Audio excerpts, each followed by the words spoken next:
today Professor Das will be delivering the session on field work techniques in rural and urban areas. Over to you, sir. Okay. Thank you so much, Dr. Sudatta and Dr. Madhubrata. And thank you, National Law University, for inviting me to speak in this training program. And good morning, all participants. I hope you are all enjoying this online program. So I have been assigned basically to talk about the fieldwork techniques in rural and urban areas. But I should again clarify that I have never done any research in urban areas, and particularly the field work I have never done in urban areas. So I will not be able to share any experience with you. But yeah, I can share some experience, like uh, probably as an activist, I would say. So no, I feel that collecting data in urban area is quite difficult. They would never share their time with no the researchers, or they will never share their information with the researchers. So I think that is quite a difficult job. But of course, we will discuss, like, how people still do research in urban areas, because urban area people are also tech savvy. Okay, so uh, probably we can use that advantage, okay, to do something in urban areas. So we will discuss no at the end. But I was telling that, no, I will just share some of my experiences with the urban people. In fact, as a student, it was not really research. Uh, I was involved in some student union, and so I used to go to mobilize funds. Okay, basically collect money from the people, and so when you are asking for money for doing some social service, many people will close the door. They will not even open the door. Okay, and I believe that, but if you go to rural area, I don't think that people do like this. Okay, people in rural area would at least be warm enough. Actually, they will show their warmth to welcome you to, at least they'll not be like the urban people who would say, no, we don't have time, no, we are very busy, no. Sometimes they may abuse also in urban areas, but in rural area we don't actually face such things. But uh, by having understood this, we should not take the rural people for granted. Okay? So that would be the starting point, of say my experience. Like when we go to rural area to do any survey, we usually think that, no, people are just sitting there waiting for you to share their data with you, and we'll just go with your questionnaire or audio recorder, and just ask them questions, and they will answer you and come back. So your research is done. Okay. So if you think like that, then that is not correct. Okay, so that is, of course, I will be basically sharing some textbook knowledge, but then mostly I will be sharing the field experiences, because my MPhil work was not only MPhil. In fact, when I was doing my MA in Utkal University, I had presented a seminar paper, and for that also I had done a small survey. I had presented a paper on the effectiveness of Prime Minister's Rozgar Yojana. Okay, and then to get the sample, you might have already studied the sampling method and all that. So what I did, I went to the district information center, Bhubaneswar, and then got the list of the beneficiaries who got the loan under Pradhan Mantri Prime Minister's Rozgar Yojana. And then I went to the bank, who had taken the loan. Sanction doesn't mean that money has gone to the people, so you have to verify going to the bank. And then I went to the beneficiaries. After verification with the bank, I went to the beneficiaries and did a survey, okay, and of some 15, 20 beneficiaries. In fact, okay, I should also tell you that many people don't like using the word beneficiary. Okay? Beneficiary means you are thinking that no, you are doing a charity for them. Okay, so sometimes the beneficiary word is offensive, but yeah, we use it. But you should be aware of this also. Many people don't like it, but because there are some right-based schemes, and so if you are telling that that is a right, so in that case that they will not be real beneficiaries. Okay? So that is their entitlement. Okay? So anyway, so that was my starting point of field research, and then during my MPhil, I worked on joint forest management, and so I went to the people living near forest areas, and I did extensive survey. Then during my PhD, I worked on mining and environmental issues. So again, I went to mining areas and have done a lot of survey. And then when I joined job, I have also done quite a lot of surveys, and taking up projects involves surveying thousands of households in different part of the state. So that gives you a lot of experiences, like uh, whatever is written in the book. If you just go by that, you may not sometimes get the appropriate answer. So your experience really matters. But of course, textbook understanding really helps us.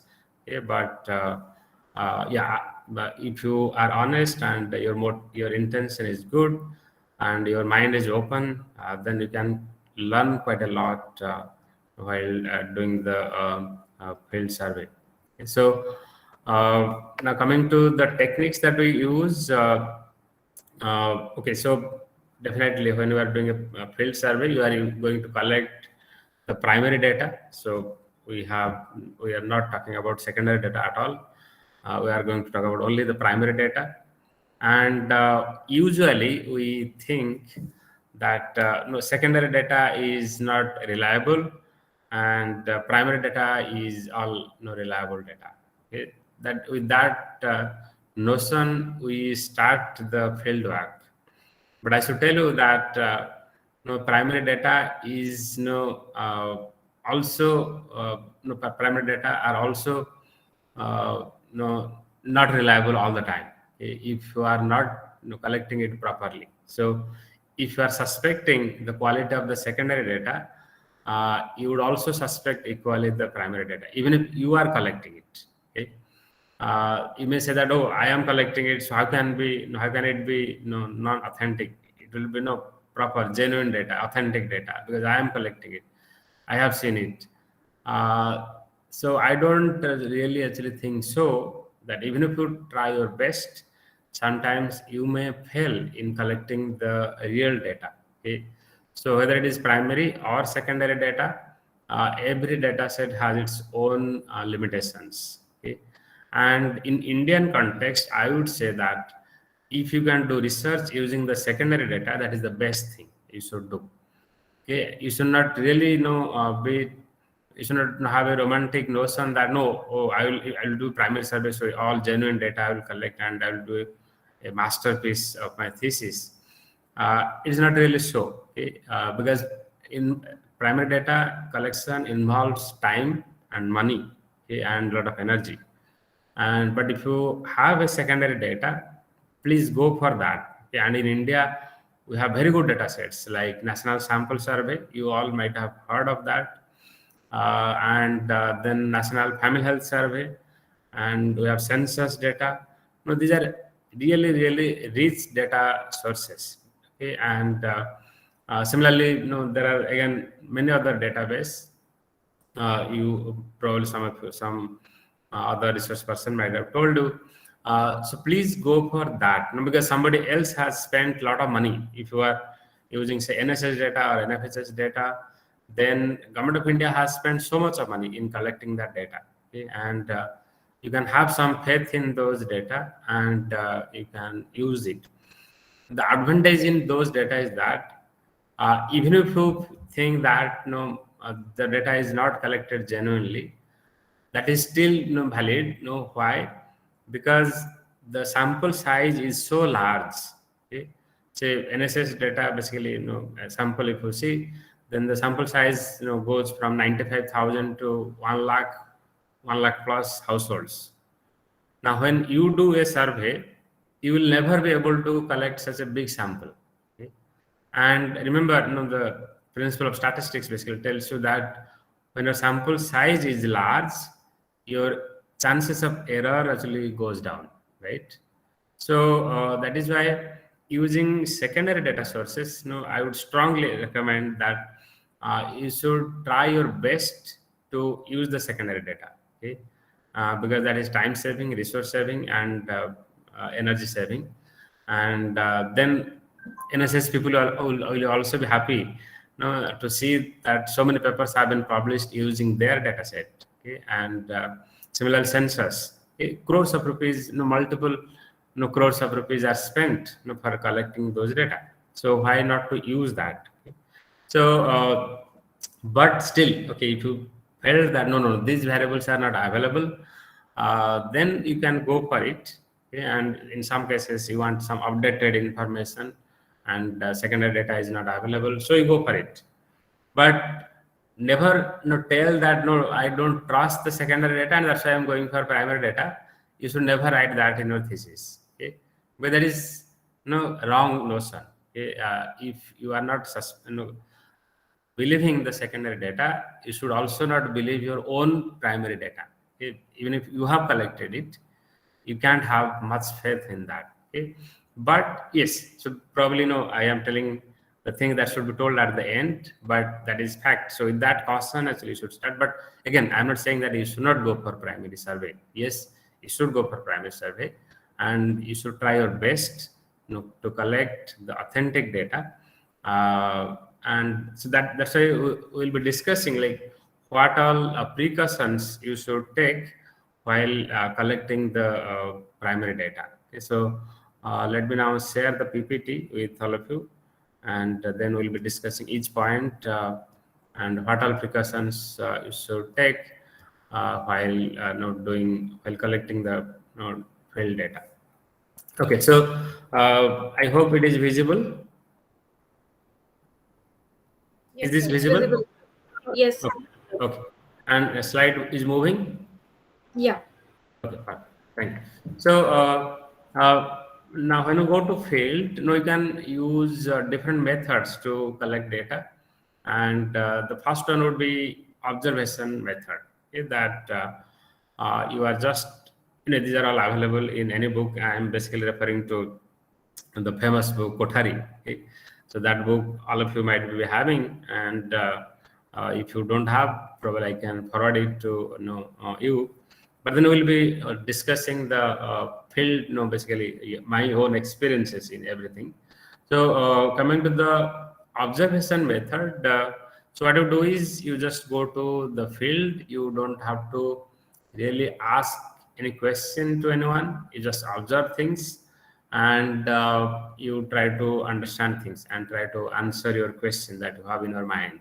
Okay, and you must be thinking like some examples. Would like to know observation method.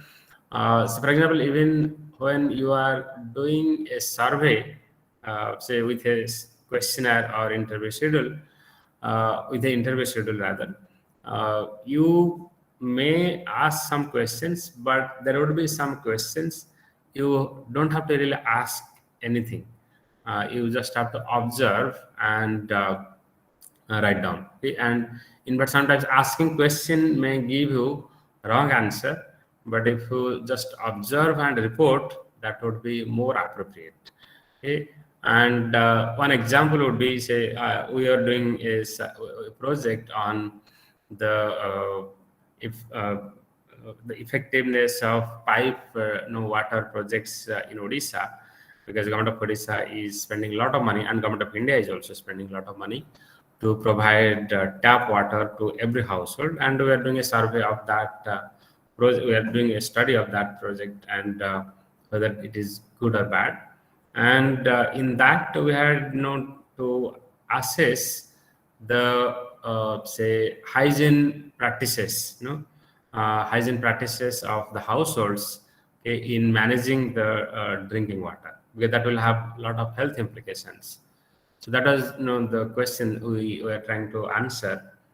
Now this question is very very much actually sensitive, I would say.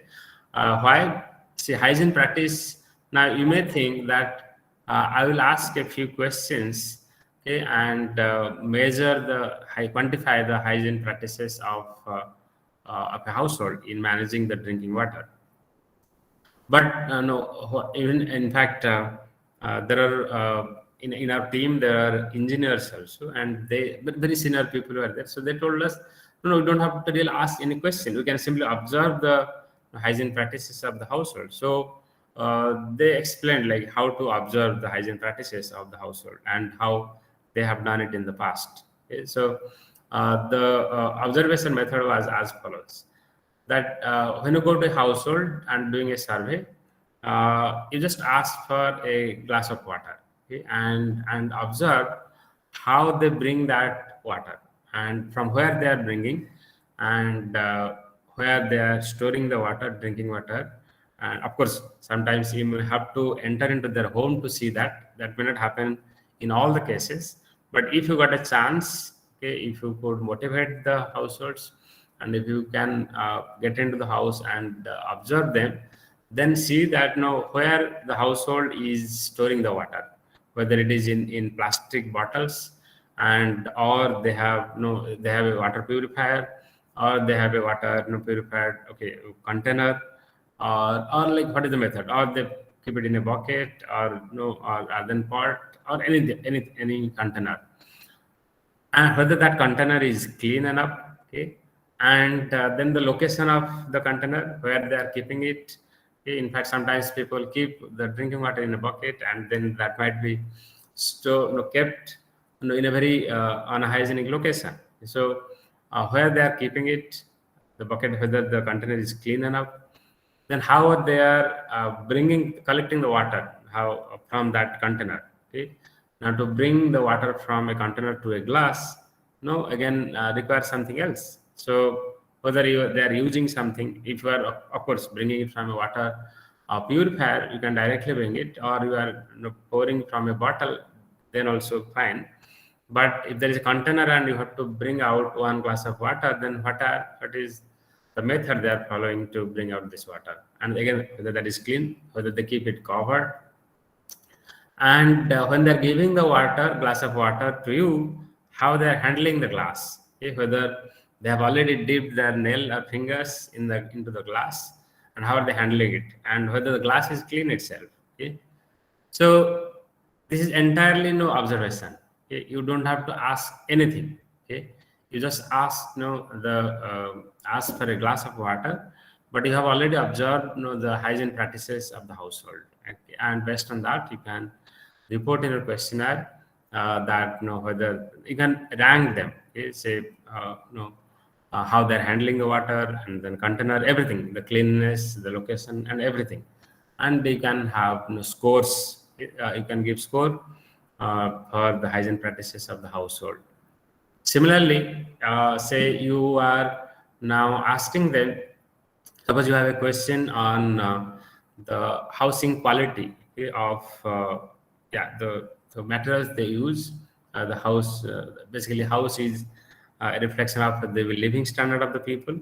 And if you see whether people have thatched household or a concrete roof and so on. So in this case, sometimes observation is much better. If you ask them whether how many rooms you have, and how many rooms are thatched and all that, sometimes they would not report you also correctly, because now even in rural areas, sometimes what happens, the front house would be thatched, okay, just like हाथी का दांत दिखाने के लिए कुछ होता है और खाने के लिए कुछ.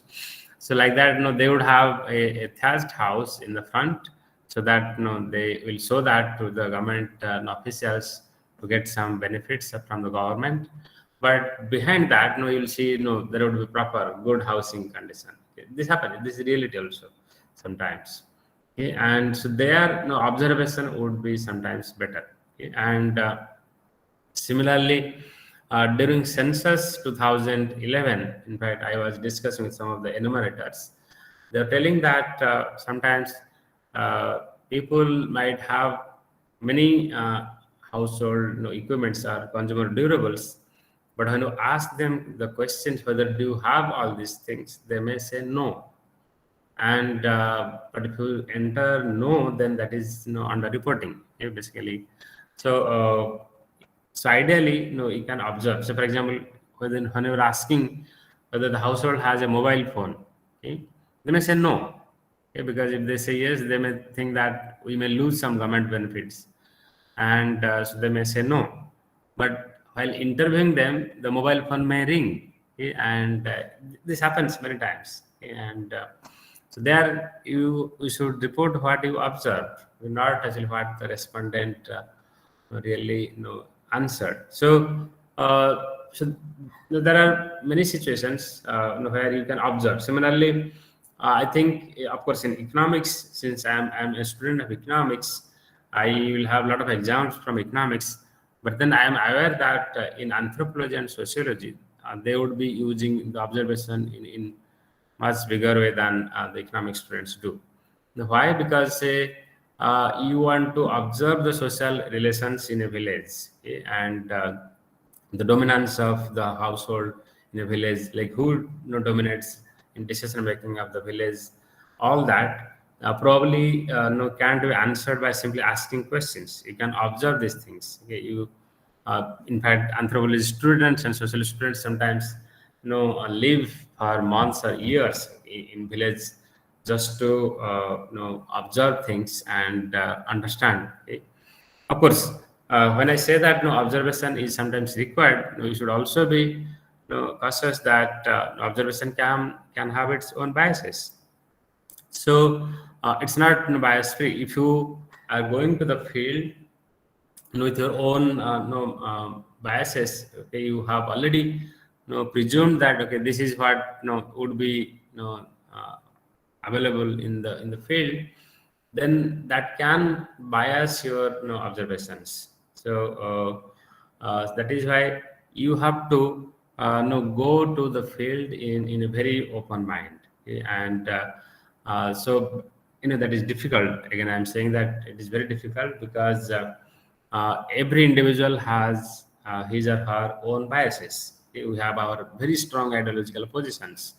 So when I'm saying that you keep your ideology at home and then go to the field, it is very difficult. Okay? But at least we should be sensitive, okay, to this, that we should try to listen to the people. We should try to observe things very closely, and sometimes whatever you observe might sometimes may go wrong. If that interpretation might be sometimes wrong. So what you can do, you observe things, and at the same time you can also ask sometimes. So some things can be verified by asking questions, particularly say the social relation, the way people interact with each other. Suppose you are now observing the power relation in a village, okay, and you are just trying to observe, or say you are trying to say some students have linguistic probably. No, but they may look at the words that they are using. So, for example, there is a power relation when we uh, say, for example, in Hindi, if I say like tu, tum, or aap, okay. So there's a power relation. Linguistic people will interpret this, that when you are using aap, okay, so that means you are addressing it to a senior person. But that might not be true in all contexts. Okay, so that using of tu, tum, or aap may have a very different interpretation in different contexts. Okay, and in so that is why you may observe, but if you use your own observation at every point, that might not be true, correct also. So sometimes you have to check, verify your own observation by asking questions, okay, sometimes directly or indirectly. Okay, so yes, that is what is observation method. Okay, that from the field, a lot of things. So observation can be one method, okay, and but yes, your observation should not be overshadowed by your individual biases. Then coming to the interview method, which is very popular. Usually we think that when you go to field, we have to interview people, and when you try to interview, the interviews can be personal interview or can be telephonic interview. Okay? So in fact, during COVID-19, many people did telephonic interview. Say how COVID impacted, say the migrant workers or say the worker, yeah. So the businessman and so on. Many people got the contact numbers and did telephonic interview. Many papers have been published also in very good journals, with telephonic interview data. But telephonic interview has its own limitations. Although again, it has its own merit. Like you don't have to travel anywhere; you just sit at home and make a telephone call. Of course, then so it is saving a lot of time. You don't have to travel anywhere, and during COVID-19, your health risk is minimized, okay, and so on. But it has its own limitations, okay, that sometimes you may not get a response. Okay? And if you don't know the person, then you are making a telephone call, then the response that you get would also sometimes not be would be not reliable. And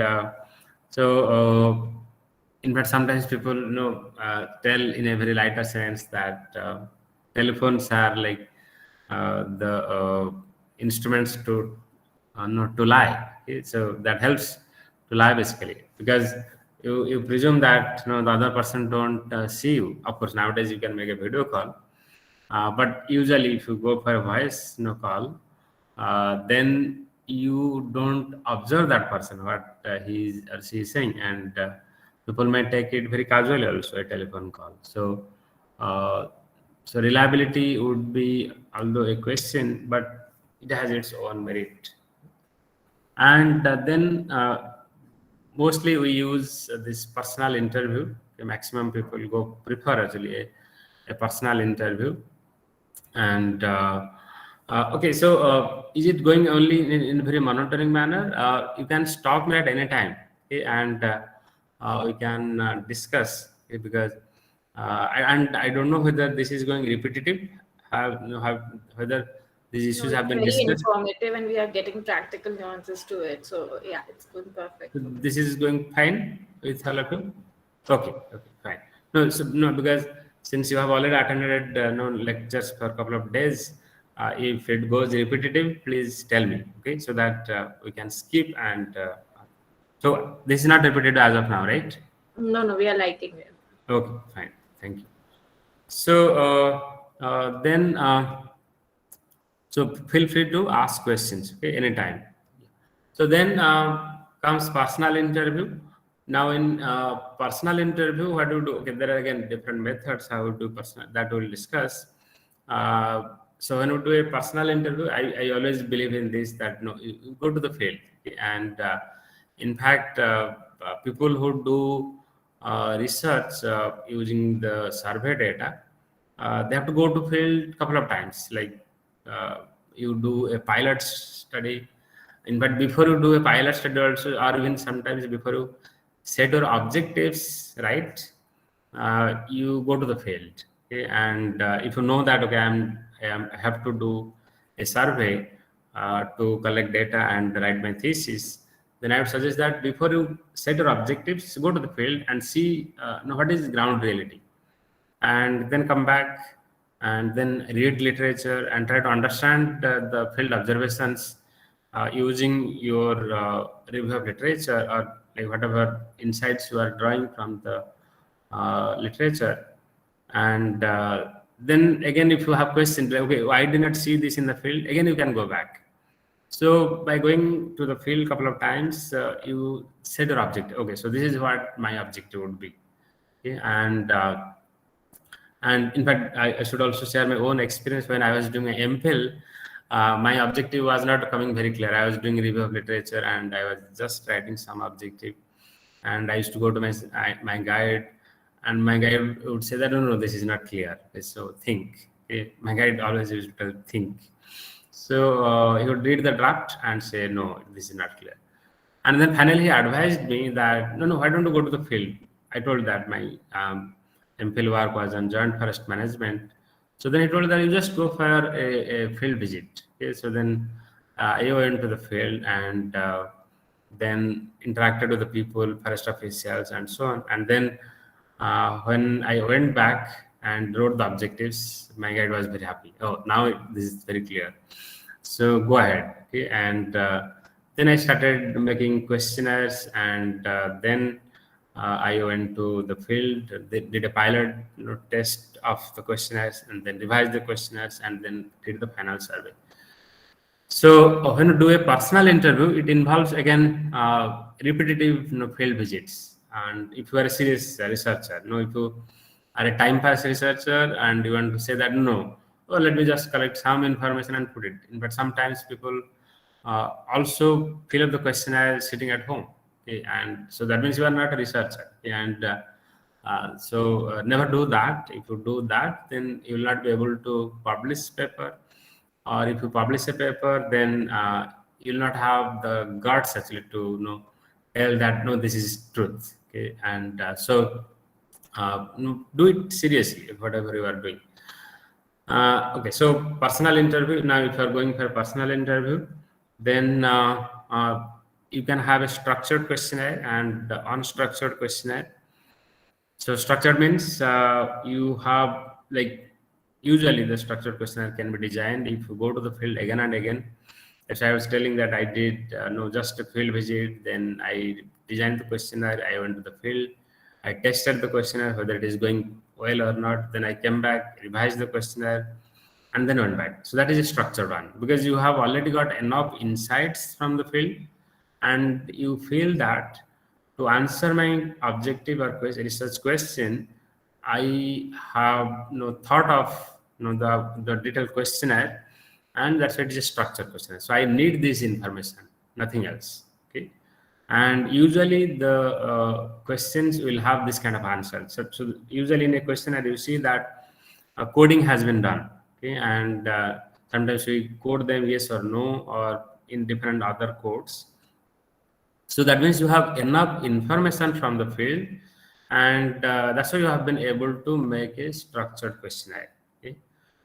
And but in some other cases, it can be unstructured. Okay? That you have some very broad questions, but you don't have very specific questions. And why? You think that the answer should be very different. Okay? And but usually the unstructured questions, questionnaires are used in different contexts where your sample size is less and you are going for a qualitative survey. There are only people who would use unstructured questionnaire, because so if you use unstructured questionnaire for a large scale survey, you will be in trouble, because you will not be able to really you will be able to collect a lot of data, but then you will not be able to code them properly. You will not be able to interpret them properly. Okay? So if you are going for a very large survey, you have to go for a structured one. But before that, you have to do a lot of testing. Okay? Like if you know that your population is really heterogeneous, you have to do a test of your questionnaire in different settings. Okay? Suppose your questionnaire say involves a study in different regions of India. Now you know that India is so diverse. Our northeastern region would not be even compared to eastern region, and our eastern region would not be homogeneous or similar to western region, south, north, and central. There is so much of within a state there is so much of difference. Okay, so you need to test this. Similarly, if your population say it can be based on religion, social groups, income groups. So you have to test this questionnaire to basically all different groups. Then only you can make a good structured questionnaire. But yeah, you have the option that usually unstructured questionnaires are used for making in-depth interviews. Okay? And where you want to understand the process. Okay? And That is basically qualitative. Yesterday, I think some speaker has already told you probably mixed methods, that quantitative and qualitative things you are bringing.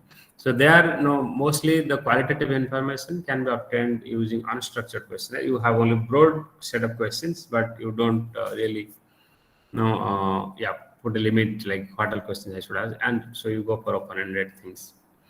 Then we can have focused interview and clinical interview. Similarly, just it is similar to structured and unstructured questionnaire. In focused interview, now you have very limited questions, and means the respondent. Okay, so the interviewer is asking very limited questions, okay, and you don't give a chance to the respondent to speak out his mind. So that is focused. So because you are very clear, I want only information on this set of questions. But a clinical interview is open. You are just listening to it's just like doctor listens to the patients. Sometimes the patient goes on telling a lot of things. In fact, if you have ever gone to an Ayurvedic doctor, I would say that clinical interview should be like going to an Ayurvedic doctor or a homeopathy doctor. Because homeopathy doctors and Ayurvedic doctors ask more questions than the allopathy doctors. I don't know whether because of the commercialization of the allopathy doctors, they have very limited time, so they feel like per ward my fee is this much, so you have paid consultancy fee 500 rupees, so per ward this much, I will not ask more no questions. So but if you go to a homeopathy doctor or an Ayurvedic doctor, they ask a lot of questions like, what do you love to eat? When do you want to sleep? Whether you love using fan in high speed or low speed? All these questions they ask. Whether you love AC, whether you like summer season or winter season. All these questions they ask. Okay, so I believe that when you do an interview, okay, you should not be really you should not go for a focused interview. Rather, you should go for a clinical interview. Why? Because you get a lot of insights. Okay? Sometimes that insight may directly not help you for your questionnaire or your objective, but you will collect a lot of other experience which can be used later in your research in future. You may use that insight for writing something else, and that way you also develop a rapport, okay, with the people, because you are listening to them. You are not dictating, this is my question and you just answer. It is not job interview that you are asking questions and the respondent has to answer your questions. So when you are doing a survey, you have to develop a good rapport with the person, so that and when you do that, of course every respondent is not like that. Some respondents, even in rural area also, they may say that no, I don't have time, I have to go to field, or I have to go to I have to start cooking and so on. So everyone may not give you enough time, but there would be at least, I would say 50% as a respondent in rural area, they give enough time. So in that case, you have to listen to them, okay? And so new insights will emerge, okay? And so if you are able to develop a good rapport, they will help you also to collect data in your field. And some things which you cannot observe in your own eyes, you will get those information from the people. They will tell you, this is confident, don't tell it to others. Yeah, I'm just telling to you only. So that means you have been able to develop a good rapport with the people, okay? And so at the end they will offer you lunch, okay, or snacks or cold drinks like that. So then you will feel that, so I have been really successful. I remember my MPhil days. That was Dasara time, and many family members offered me, today you eat in our home. Yeah, because I was just basically a student, so many people were very kind to me. But that happens only if you develop a good rapport. If you talk to them properly, listen to them properly, that can happen. So that is like focused versus clinical interview method. And then the prerequisites and basic tenets of interview. First of all, you have to be really honest and sincere, hardworking, impartial, must possess the technical competence. In fact, I also had, in fact, many times I have taken my students to do a lot of field survey. In Utkal University, I have taken 2 batches. In Niger also, I have taken 2 batches of students, huge batch, like sometimes 100 plus students. I take them to field. I tell them a lot of things, like even I tell that how to dress. If you are going to a village to do a survey, you should dress properly. Okay? See, you may be glamorous, okay, otherwise, but when you go to a field, you don't be really that glamorous. Okay? Why I'm saying this? You have, if you, they may feel that you are an outsider. So simple. If you know, so for example, suppose the men go in suit boot, okay, and in a very formal dressing, they may feel that some outsider has come, some officer has come, just who wants to collect data from us. Similarly, girls, if you again go in a very glamorous, way, then may sometimes attract or detract, distract. That may create a gap between you and the respondent. So to avoid that, you better gather information from that locality, like what is the culture in that area, and whether they how do they greet each other and everything. So do a thorough study of that area, field area, and prepare yourself like that. And similarly, understanding the language. Sometimes I have written somewhere in the PPT. So you have to do enough groundwork before you move to the field.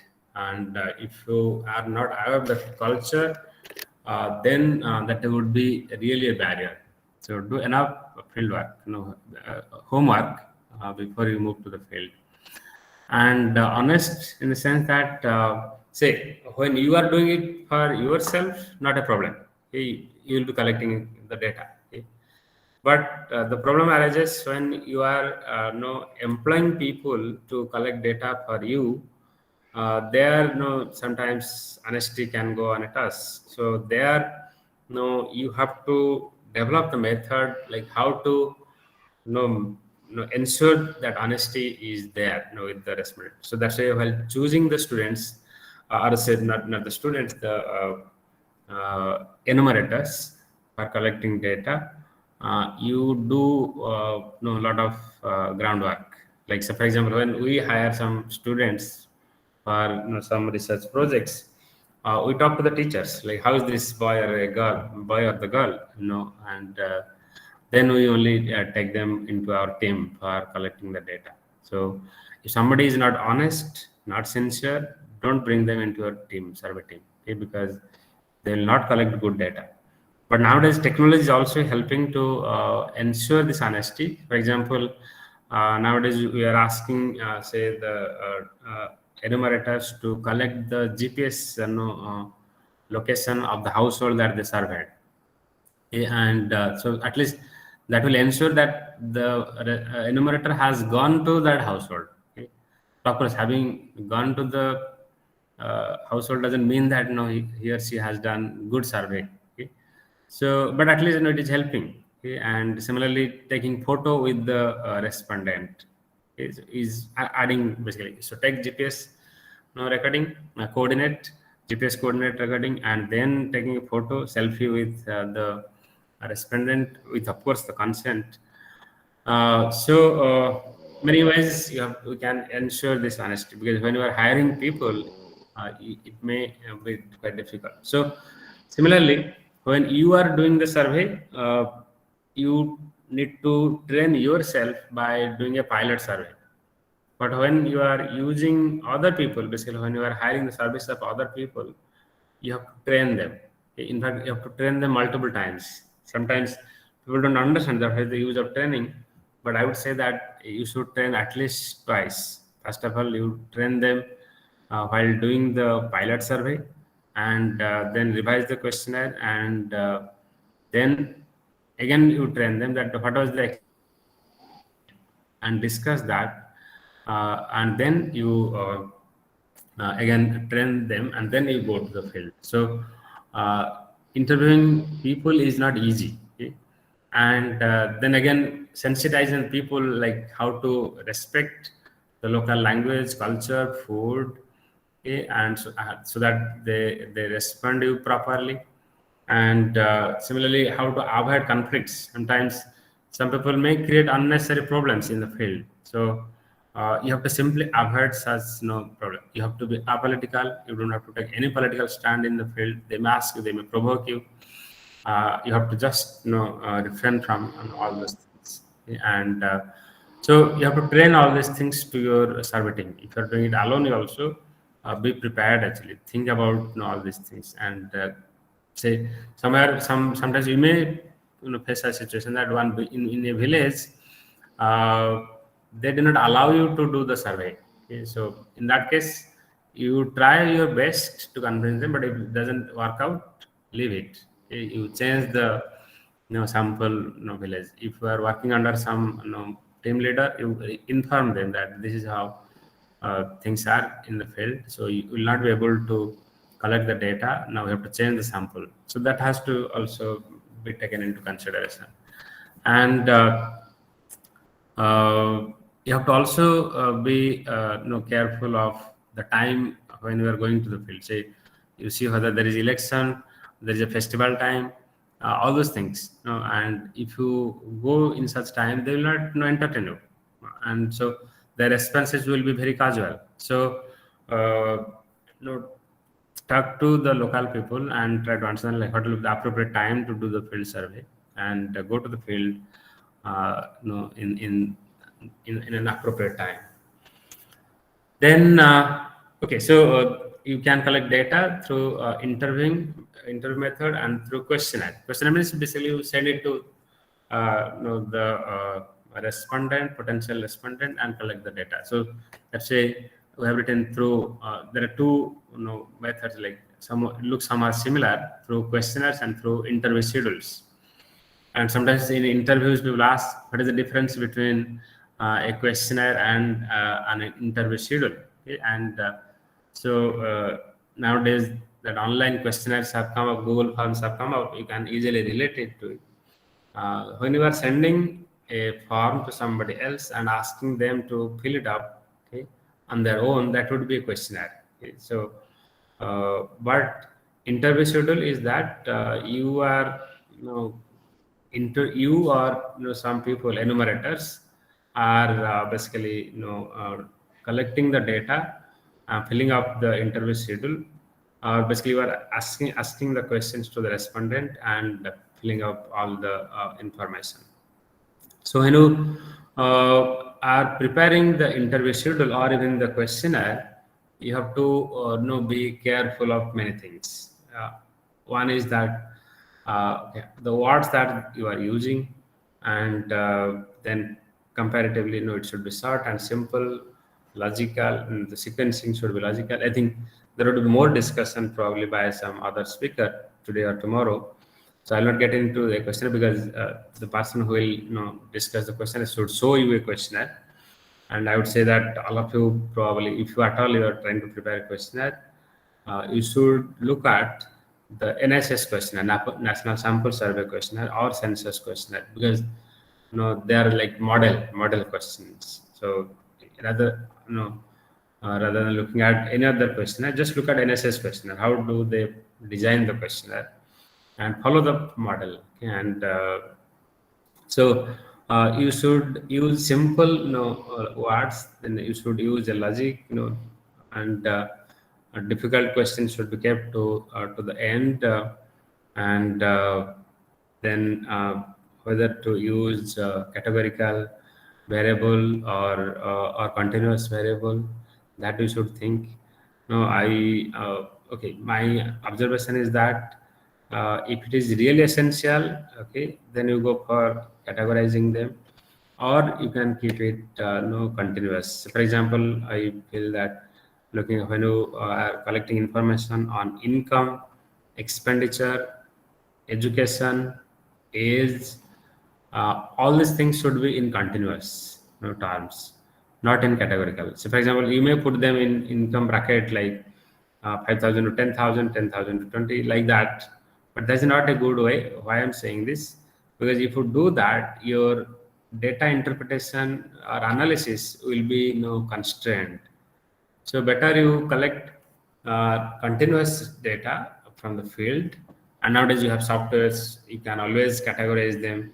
Similarly, age, never put them category like child, adult, or teenage, old, like that.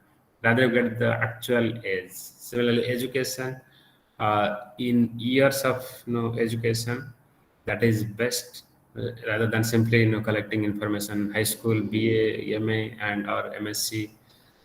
You can get technical education, non-technical education, but it should be years of schooling, so that you can check. Suppose you want to do a regression analysis or any statistical analysis, then this continuous data will be very much helpful. So yes, anyway, questionnaire designing will be discussed by somebody else. So, but when you are doing the survey, remember that sometimes you might have written the questions in an order, but then you may not ask the questions like that. You may ask in a very different sequence. Now, for your data entry purpose, you have written the questions in different blocks. So, for example, I'm not getting into the details of the questionnaire. So that would be for, okay, your questionnaire has been designed with a purpose. Like when you collect the data, it will be easy to enter the data properly. But when you are asking questions, it should go like we have discussed in the method of clinical interview. Okay? And that means you are just talking to the people, but through your interaction, you are collecting all the information. That is why nowadays when we do project, we prefer that in one team, 2 people should go, preferably one boy and one girl. Why one boy and girl? The acceptance of girls are more than the boys in villages. So if a girl has gone to a village, then I think there are some genuine people. And if 2 people go together, then it is better, because one person will be talking to the respondent, and other person will be filling up the questionnaire. So the flow is not disturbed. Okay? So that means you have to be in sync. Okay?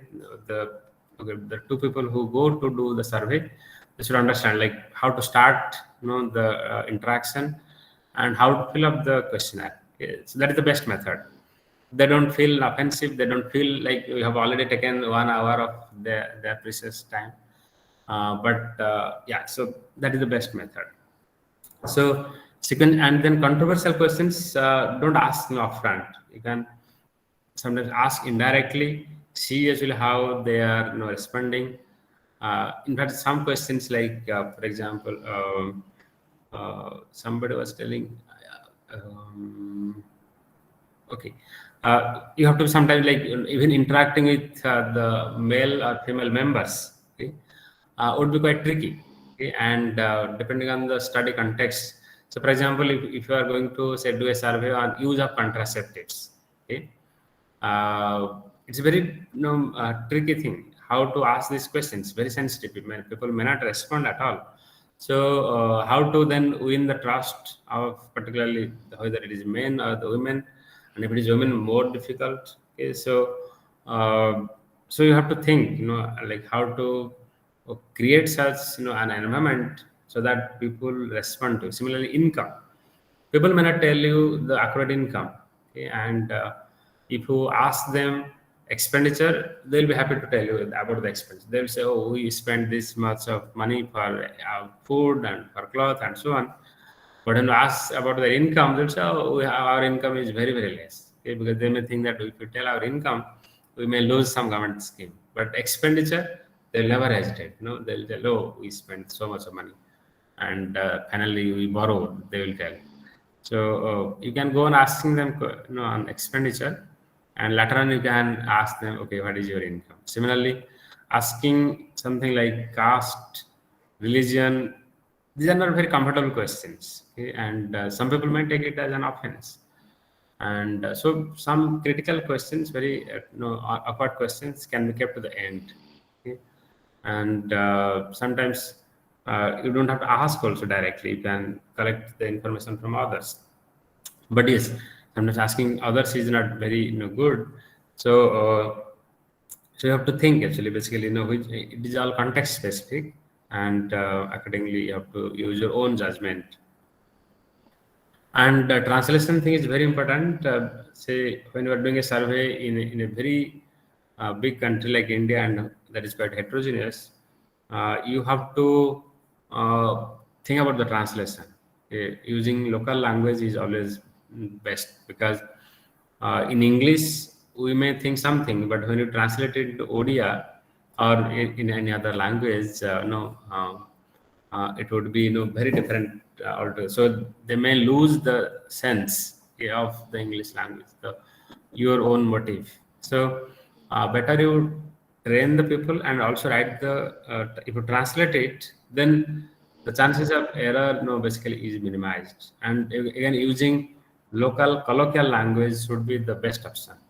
Okay? Because if you use very literary languages, then you may not get a response altogether. So using colloquial language is always the best in your questionnaire, if you can do that. So when you are translating, use also proper translator, okay, and do proper translation so that you get good response from field.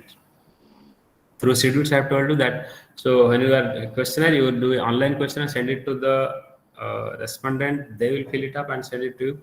Your chances of getting response is very less. People nowadays are using this online questionnaire and trying to collect the data, but you see that very few people would respond to you unless you have some like some carrot and stick policy. So, for example, in Niger, actually, sometimes I ask my students to do some survey, and I make it a condition that you all have to fill it up. And of course, anonymity will be maintained. But as a student of a specific course, you can actually make it mandatory that all have to fill it up. But when you send it to outsiders, they will not fill it up. So nowadays, suppose you are sharing it on Facebook, email, WhatsApp, that maximum circulation happens, and so that sometimes may not go response. But when, just give me a minute, I have to just pick up a call. Just a minute.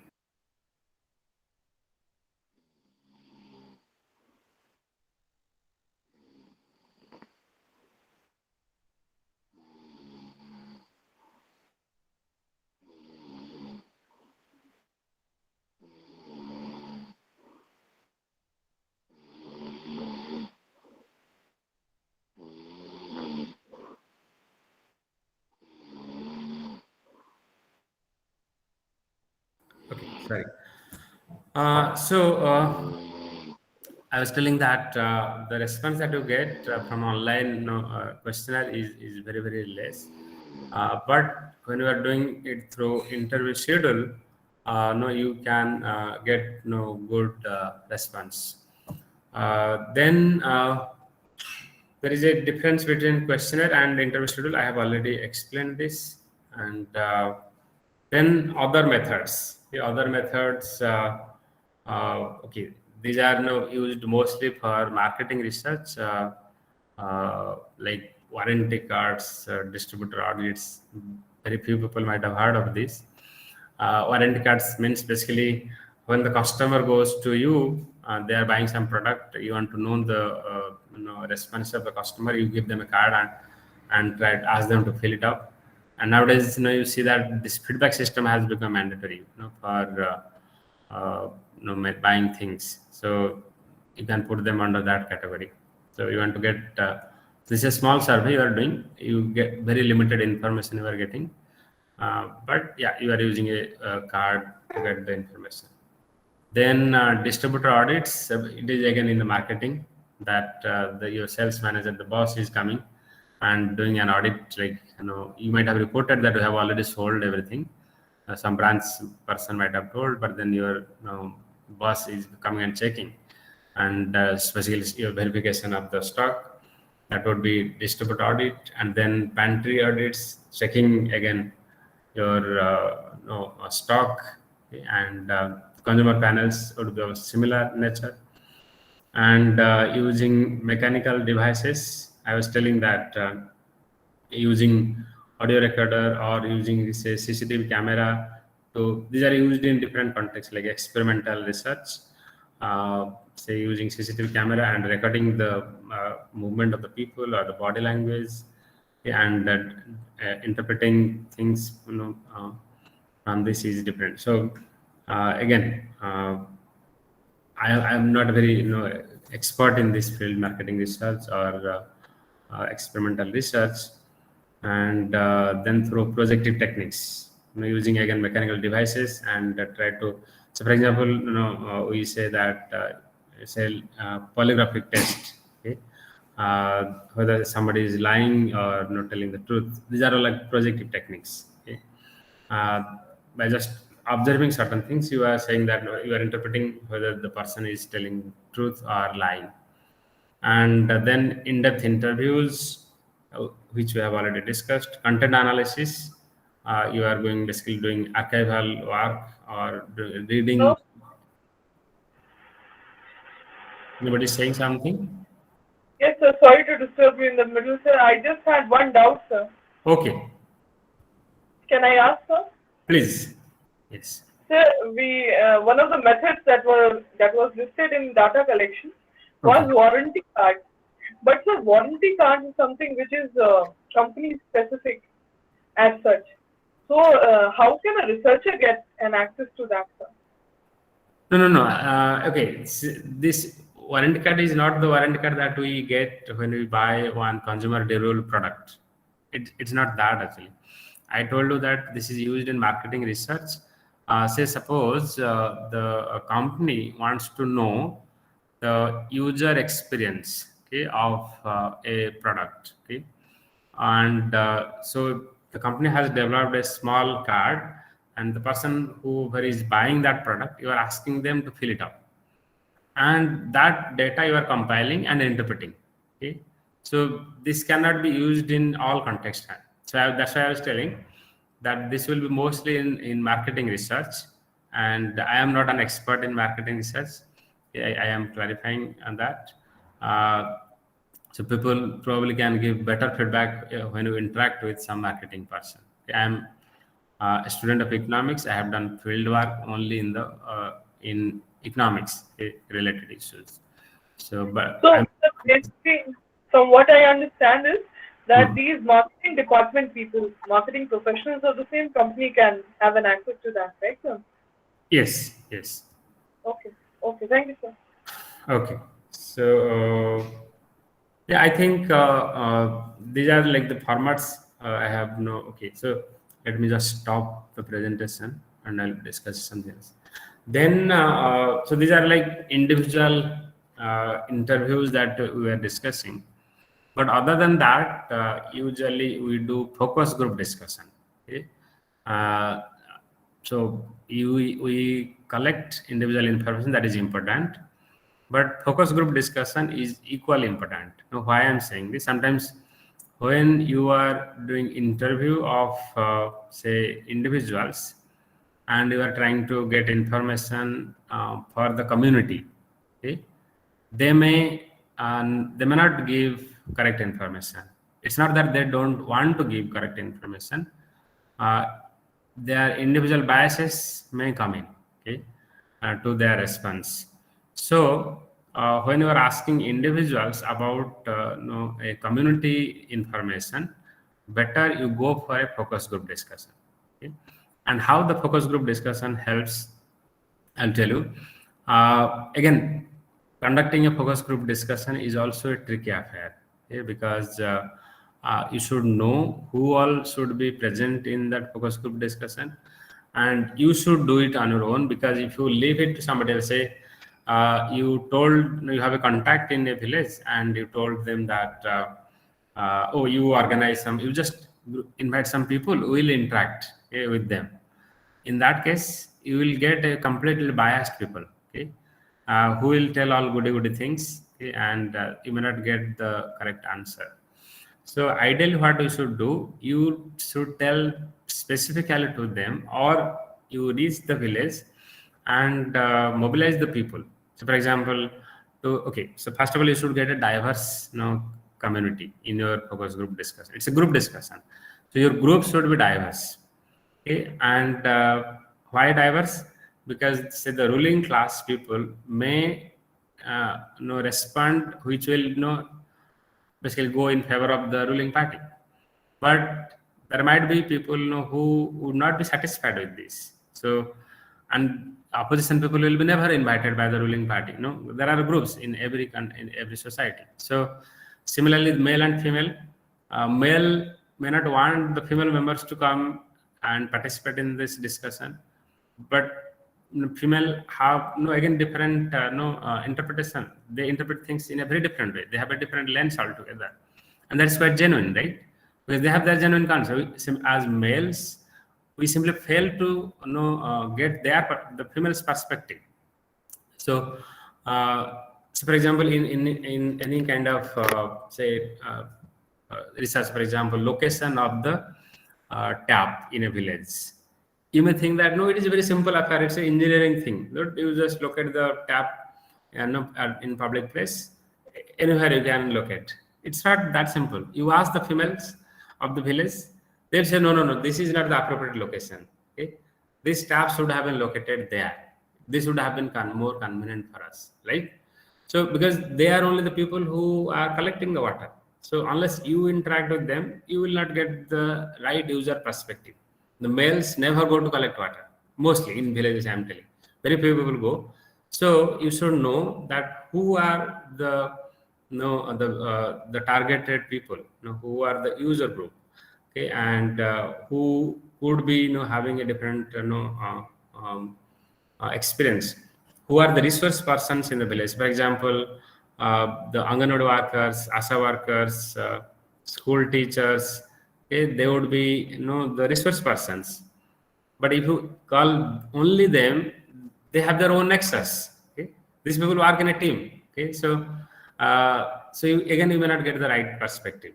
So you call again some ordinary people also. Again, when you are calling ordinary people, you also should see that whom you have called. Again, in the village, there will be different social groups. Have you called them from all social groups? Okay, there's again a power relation. When the influential person is sitting in the meeting, the ordinary people may not open their mouth. Okay, so very, very tricky affair. Now you will be in a confusion now whether you should invite this influential person or not. Because if you don't invite him also, that would be a problem, because he only has the information. Other ordinary people sometimes may not have information because they don't get involved in many things. So these are very tricky affairs. Okay? And again, if you invite them also, how to really encourage them to open up is a very difficult thing. So, but yeah, focus group discussion, how it helps you, I'm telling you that when they discuss in a group, the truth emerges mostly, because there will be arguments, counter arguments, not necessarily political in nature all the time. There would be memory lapses also, because as a human beings, we may forget some things, and we may sometimes tell something wrong, but the other person will correct it. No. Suppose you are asking, okay, in which year the drinking water project was say initiated? Somebody may say, somewhere in 1980s it was done. Okay, somewhere जिस साल मेरा शादी हुआ था उस साल हुआ था. People respond like this. Okay, they may not be very precise in answering this question. But if you have invited couple of people, they'll say, अरे इस साल ये चीज हुआ था. तो and then you get the right information. Okay, so let's say when you go do a focus group discussion, you can get perspective which never came out in your individual interview schedule. So if you want to get some qualitative information or you want to understand the process that was followed, so for example, land acquisition issue in a village, whether the company did land acquisition, whether they did they did a meeting in the village, Now, instead of asking this question to households, you do a focus group discussion, ask them, and you will get a lot of information. Okay, and then all the time also you cannot do focus group discussion, because if you put all the people together, so for example, I am telling you my recent experiences. Like we had to do a study in 2 districts where the collector is involved and his line department officials are involved. Now, if you put all the line department officials with collector, line department officials will tell, "Sir, sab kuch acha hai." Okay? Nothing is everything is perfect. Just remove the collector, district collector, and talk to the line department officials independently. You will get completely different perspective, sir. And they'll tell, "Sir, this is off the record. Please don't tell it to the collector. Okay, this is what it is." Okay. So you have to also understand this, that now in which context you will be doing the focus group discussion, and where you will be doing in-depth interview. Sometimes closed door meetings, okay, would be more beneficial. But again, all the information cannot be put in the report. Okay, there are if it is off the record, if they have told you that, sir, this is off the record, you have to keep it off the record, because there is ethics involved in the research. If somebody is saying, sir, this is confidential, you have to keep it confidential. You cannot disclose it. Okay? So just that you have got the information doesn't mean that you will put it in the report. Okay? Because this cannot go for public consumption, because the person has said with a trust to you. Okay? And you have to always obey that rule. So that's why field research is very interesting. So as you do more frequently a lot of research, so whatever result comes for your survey, that is a different thing. You will gather a lot of other experiences, insights, that are more, value adding, and you will enjoy that. So when you go with an open mind and you show your passion to do research, you will get very new insights. So I think with this I'll stop, and now we can take up questions. Okay, if you have any specific questions relating to my discussion, we can take up that.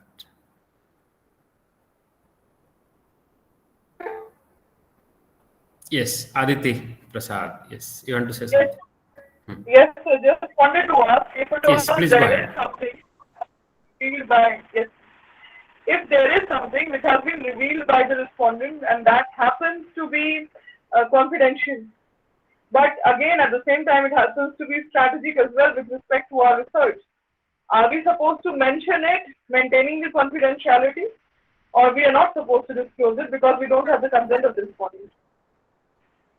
No, anyway, remember in the field research, we always maintain the anonymity. Remember, in a questionnaire, you might have collected the name of all the respondents, but when you are putting it in your thesis or in a paper, you have no rights to put their names. Okay? Yes, I know that. Yes, but what about that in particular some information? qualitative studies, we sometimes information sometimes can be put without putting the name of the person. Okay. And suppose again it is also have to take a judgment. Is it going to affect the community?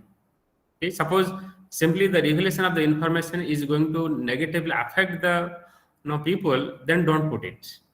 Okay. Even if you know the truth, you don't have to do it, because that may affect their social relation. The social cohesion will be completely disturbed. Now your research is not going to change the world. Okay. Even if you are doing it all good intention, it is not going to change the world. So better you respect that privacy, because this information may completely disturb the society. Okay, so keep it confidential. Don't put it in the report. Okay, so that's it. Nothing is sacrosanct. You have to use your judgment. So that's why I was telling that be honest means you have to understand whether I am going to create any problem for the society. If it is creating, don't do that. Okay? Like Swami Vivekananda tells, if you cannot make something, don't destroy it. Okay? That situation might be really bad. No, if there you was cannot, a document many people who were orphanaged and they are adopted abroad, and the International Missionary Home, I think in Kolkata only, there was a documentary on that. There, when the identity of their mothers were not revealed, and whenever they come back to trace their roots, they're not able to do that. And because of the social stigma and to conceal the causes of pregnancy, many a times it is not, and at times the problem is that it is impossible to dredge out the information as well with respect to the rules. That's why I particularly asked about it, because many a times it's the social setting, as you said, that should not be discussed. Yeah, And there are exactly. Yes, no, you have to respect, if somebody has told that, no, this is confidential, and you also felt that if I reveal it, this will affect somebody, don't do that. Keep it with you But only. it is not dredged out, sir. The best, even we try our level best, there is some certain amount of information which cannot be taken out from people. Yes. They are not willing to do that. Yeah, and if you are quoting somebody, sometimes no, some researchers quote somebody. You have to use your judgment whether this quote is going to again create any problem for that person. And also sometimes you have to take consent. Like even when you are nowadays, people are recording, or taking photos. But as a social science researcher, you should know that you please ask their consent. Can I take a photo? And if you are taking the photo, again, see, it's just like in India or even in the Western world, the West always loves to see all like poor and naked Indians. Okay? But see, by putting it, sometimes you are basically eroding the image of of a country or a society. So that's why you have to also understand whether I should really use this photo in the public domain. So even if you have gone to the field and taken a lot of photos, of course, again, if you are taking photos, you take appropriate consent. Even if you have taken consent, think before putting it on the social media or for public consumption. Okay? Because photos has its own problems. So, and why government, even state Odisha government has a rule that if you are doing a survey on the PVTGs, particular vulnerable tribal groups, you have to take the permission from the government. Why it has been done? Okay, because there is a reason that people say their dressing might be different, they might not be proper sometimes. So, and you took a photo and put it on the social media. So that means, and as if they are all people in the museum and you can do anything with them. Even in museum there are restrictions, you cannot take photos. So don't actually. That can't be posted under the IT Rules 2021 and the IT Act 2000 as well, Section 67 to 70. It prohibits using naked photographs online now. You can't do that anymore. No. Initially, you could have done it before 2000, but now it's restricted. Yes, yes. Okay. So, there is any other question from anybody? Sir, I just had a query. Yeah. Sir, could you please throw light on the participatory rural appraisal method conducted in the rural areas? Okay. PRA technique, no. Okay. Somehow it, no. To me, actually, at least it looks like no FGD, but it is not. In FGD, sorry, in participatory rural appraisal, what we do, it is a little longer process. We interact with them, like we observe the process, and there is a change in the role play. Like say you are asking them, and they also ask you questions. Okay. It is going both a participatory research appraisal means you are observing things, they are observing you, they are asking you feedback, you are giving them feedback, and finally whatever emerges. Okay, so it is a longer process, and it is usually used in action-based research, okay, and that in developmental research. So yeah, so in brief, that is what is PRA, participatory rural appraisal. Thank you so much. So one more clarity I would like to seek, that when we were talking about focus group discussions, which is generally conducted on diverse heterogeneous population. So when we try to mention the findings in a report, how do we do that? Do we do candidate wise, or is it a summary of the findings which we observe from the discussion that we mentioned? Usually it should be a summary.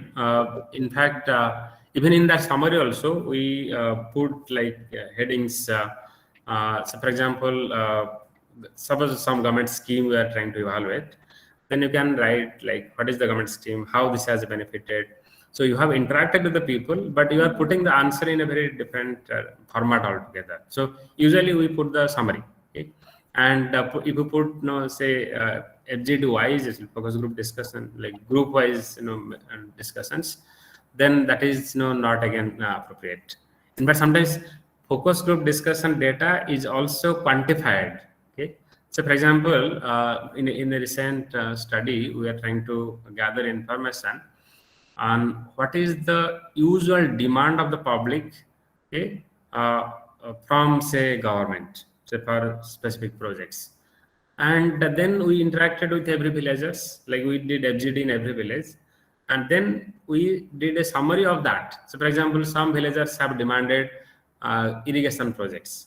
Some villagers, one village will make five demand, a list of demands. Similar, other villagers will have again other demands. You can make a priority list, okay? And then when we are trying to summarize all the FGDs, you see that, okay, so in the study we did say 10 FGD, and the frequency is this. So people give top priority to this project, second priority to this project, and so on. So there you can come up with some statistical methods also. So yeah, so you have to basically put the summary. Thank you so much, sir.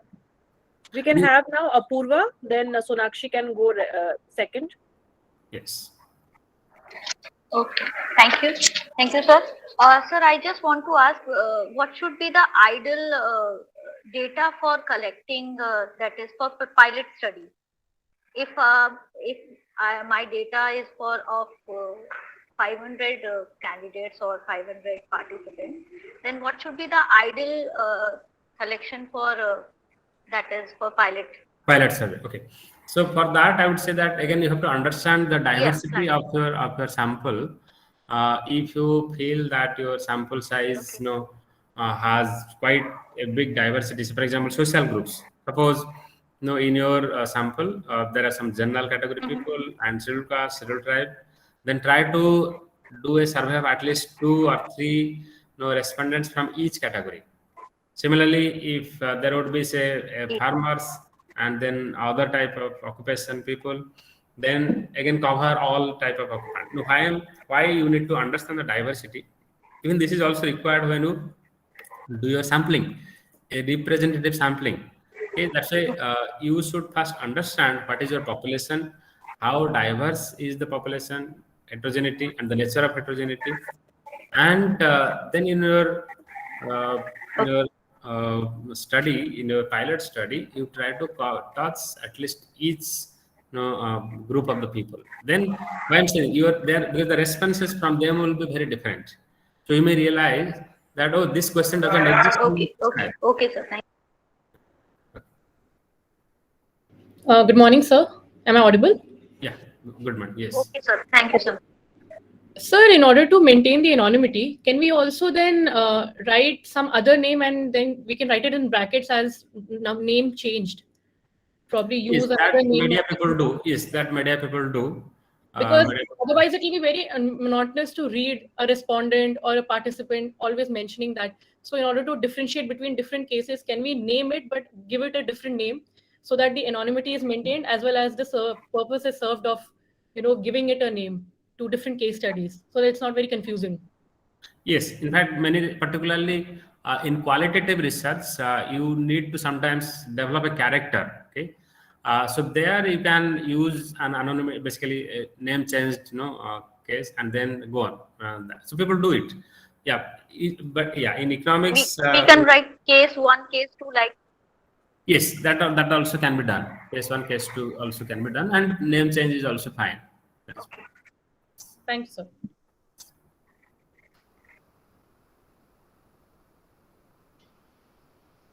Jitranjan, you want to ask? Good morning, sir. Sir, I have a question that during observation method of collecting the data, sir, whatever we collect the data, for example, we are observing, there are 2 types of observation. One is participant observation, one is non-participant observation, and which we are collecting the data. Suppose we are observing, and how do we collect? We will collect in the written format, or if we are collecting, how do we analyze? So this is my question. Okay. See, you have a specific question already, and you have an objective. So for objective, you have questions. Now these questions can be answered either through observation or through direct questions. Okay. So if you already have questions, then obviously, even if you are observing, you are writing it down. Okay. So you have to definitely write it down, and in what form, whether it is quantification or purely qualitative information, that would be again contextual. So for example, I was giving you the example of hygiene practices. Now in hygiene practices, you can make a score ranking, okay, say 1 to 10 score, and then you did observation and gave a score to each household, which is very quantifiable. But in case of a social relation, say power relation, you may not be able to really quantify. Okay? It will be purely qualitative. Okay? So in that case, you go for a descriptive analysis. Okay? You write a paragraph. Okay? That okay. So in the case study 1, our observation was this. Okay? This is how the society functions. The relationship. Let's say you are trying to say find out say the corruption that is happening say in the midday meal scheme, or say in case of say other context. Okay, then you will be just writing the process, okay, how the process happens, okay, so your observation. Okay. So you may not be able to really quantify that, but you are writing it down, be it in quantitative terms or in qualitative terms. Sir, that means I would like to ask one more thing. That means during observation, as you said during the discussion, that if sample size is more, whether that may be any kind of method of collection of primary data collection, if sample size is more, that means we need to have structured questions. Yes. So that it will be easy to take. That means I can assume if my sample size is more, although we are observing the things, that means before that I need to prepare a questionnaire in a structured one. Is it, sir? Yes, definitely for a large sample, you have to go for a structured one.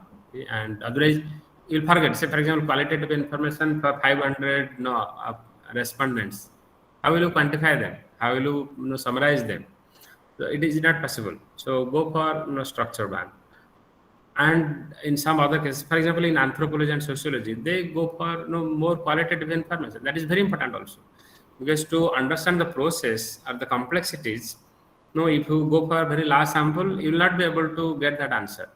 So do in-depth analysis of say case study of say 10 people, but get their narratives. What kind of constraint they are facing, and that is equally important. So you cannot say that my quantitative information is more important than their qualitative. No, their objective is very different. Their objective is to understand the process, which doesn't happen in quantitative research. In quantitative information, we will summarize things.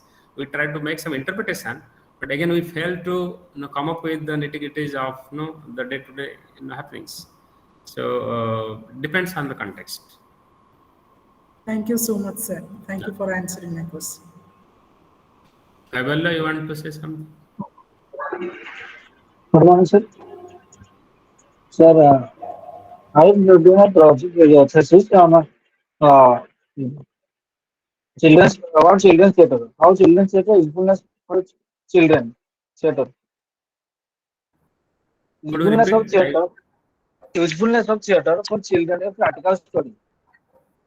Usefulness of Theatre theater.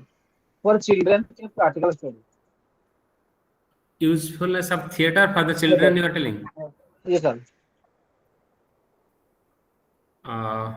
In which context you are saying? I probably am not able to understand. Sir, I am doing my MPhil in drama. Okay, drama. Yes. Drama. Sir, for that, for my data collection, I organize a small children's theatre workshop. For that, I have shared an poster on that area. I have pilot survey. There are no any responses till now. Any parents or children to register my workshop. So what I can do now to attract children or parents for that workshop? Okay, so again, it depends on the age group. Okay, The age okay, group there are 7 to 12, sir. 7 to 12. To 12, sir. Okay, so that means if I okay, let me no, rephrase this. So, are you trying to collect some information like whether the drama that we are doing is useful for the youth, or what is the expectation of youth from the drama, like, Yes, sir. or how to make a drama child friendly so that you present in such a manner that they Just understand. like theater and education. Still now, theater and education, and there are many stories which are doing like Okay. interact with the subject. So how Okay. theater is done? For that, I will do one workshop to 200 workshop. So for that, but still now no Uh, anyone responds to my class to register this workshop. hmm. No, this is a very complex issue, and I don't know really whether I can answer this because I don't have any artistic skills or understanding. So I don't know whether really I can answer. No, I understand only that. No, you say probably if I have under my with my limited understanding of the drama, like how do you know probably perform in a manner that children enjoy the drama. Do you mean that?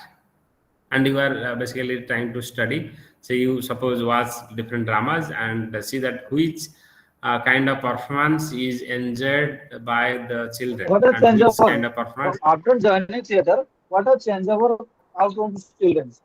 Uh, Before joining this class also, how they how this the how the feelings and how they present how the activities and after joining this workshop, how what is change Mhm. over this our lifestyle. Okay, so I think then this becomes sort of experimental research, okay, Right. like the psychologists do.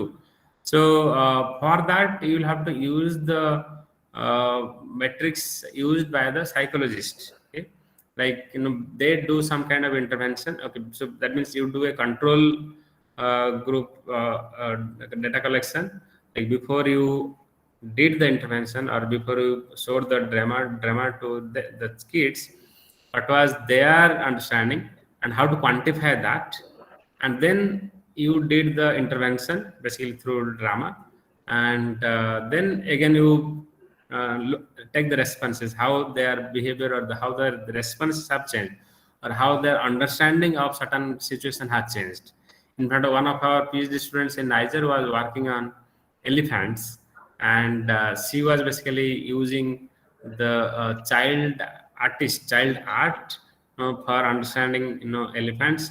So what she had done is she went to different schools and did basically a painting competition, like on elephant, like what do the kids think about the elephant. So some people may think that elephants are destroying our crop. They will do that kind of painting.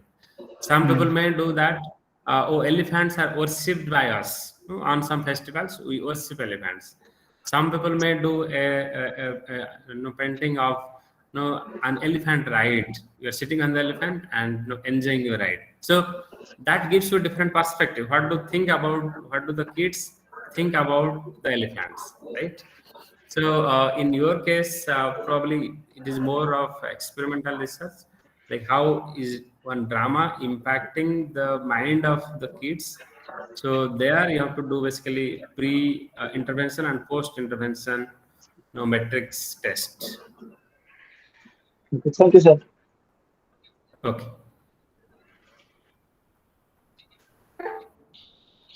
I think, okay, we have crossed time. We have another question. Another question. Okay.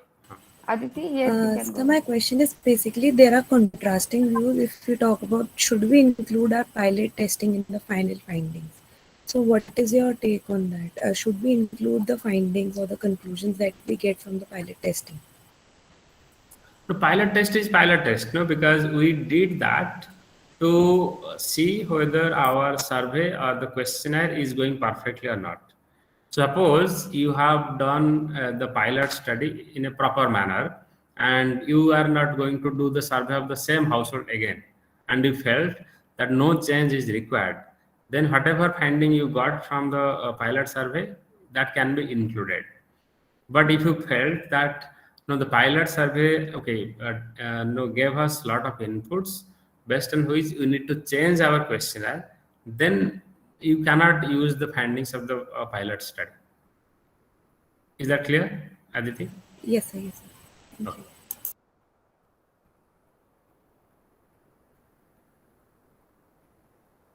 Thank you so much, sir. Yeah. The session was very interesting with such all the illustrations and examples.